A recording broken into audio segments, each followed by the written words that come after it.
Just na gawin mo na. Oh. Di ba kayo nagsabi ng break time na? Sige. Sige. Ito ka. Pero nakakalakad ka pa noong linggo. Opo. Kinabukasan? Napaglakad pa rin po. Napagtrabaho pa ako. Napuwersa to, idol. Good yung x-ray mo. Namamagalang yun na yan. Pero wala kang dapat ikatakot. Good yung x-ray. Siyempre, trabaho ng trabaho, napuwersa yung alanganing bagsak mo nung linggo. Hanggang sa namagana. Kaya ngayon 3 araw na, hindi mo na may tapa kasi magang-magailo. Pero maganda yung x-ray, kinalabasan na yung x-ray mo eh. Ang pinaka-the-best na gagawin natin dyan, oh my gulay, pinonsider na fracture itong ano mo.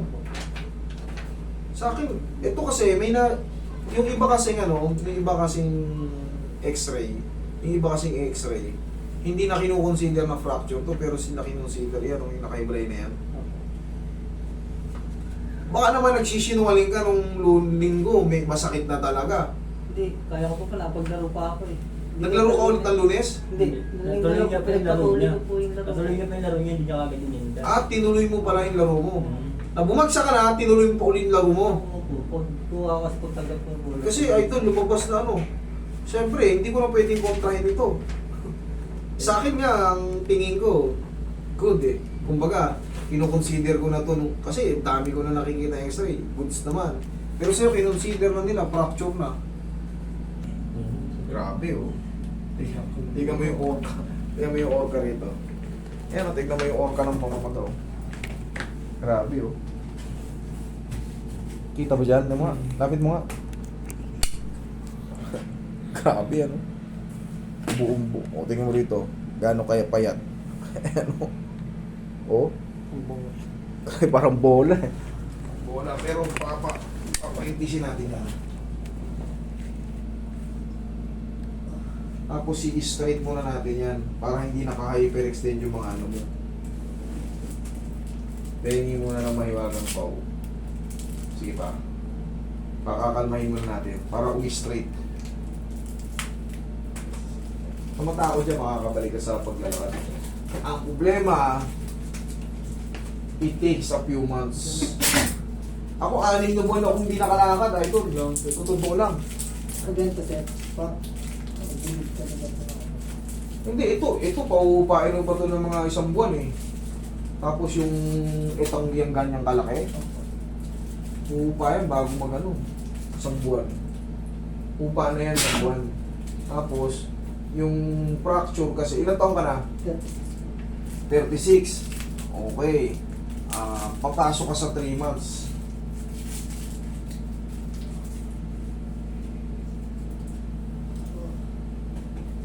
Baka 3 months nakakalakad ka na ng maayos. Huwag mo lang muna ipilit kasi 3 araw pa lang to. Magsaklay ka muna. Kasi napilayan ka na kasi.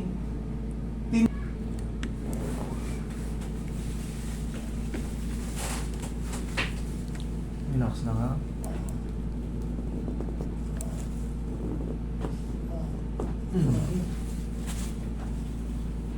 Ayan.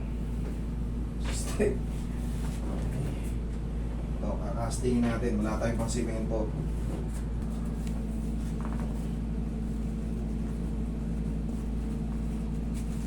Mga ilang araw yung boss mo ba?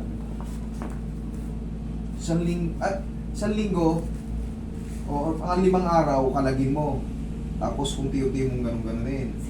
Tapos, pag nagalaw-galaw mo na, natanggal mo na yung kati-kati, ibalik mo lang ulit kasi hindi pa siya pwedeng tupi-tupiin. Pagka ginalaw-galaw mo kasi yung yung linear fracture, natatabig. Ayan. Kaysa naman nakaganito. Tapos ano ko lang muna, idol. Oo, saklay lang muna natin. Ako dati, honestly, ito yung tinamo kong injury yan. Ganito ako maglakad dati, hindi natutupi yan. Pero naka-recover. Ganun ako maglakad dati. May saklay akong ginaganon. Totoo yan, alam ni Lord yan. Hindi ako nagsisinungaling. Pero, ayan o. Naka-recover dun. Ngayon kasi yung araw ng ano, yung araw ng, ito na yung pinaka-araw ng retaliation mo eh, pamamaga. Yan. Pwede mo namang kamut-kamutin yan eh. Okay? Try mo nga umupo pag ganun.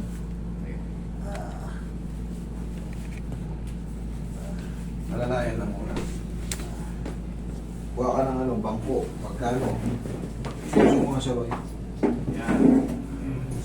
Yan. Pagkano, discardian mo lang muna.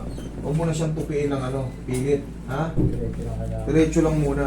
Para hindi, kasi ma-hyperextend yung mga tendons and ligaments dito yung sa patella. Pag nakaganyan, pag nakaganyan siya, binat, baka hindi mo na may diretso, ilulot, baka sumunod yung ano mo eh. Kasi laki na ng pamamaga eh. Higa-higa ka lang muna. Okay? Okay, alalayan mo lang muna yung ano mo. Yan. Tapos naiya, ano nga, tutuwid mo na kayo. Ano nga ito? Oo, mo. Yan. Kabilaan dapat na yun. Yan, sige. Kaya mo yan, para ka lang na DA yan.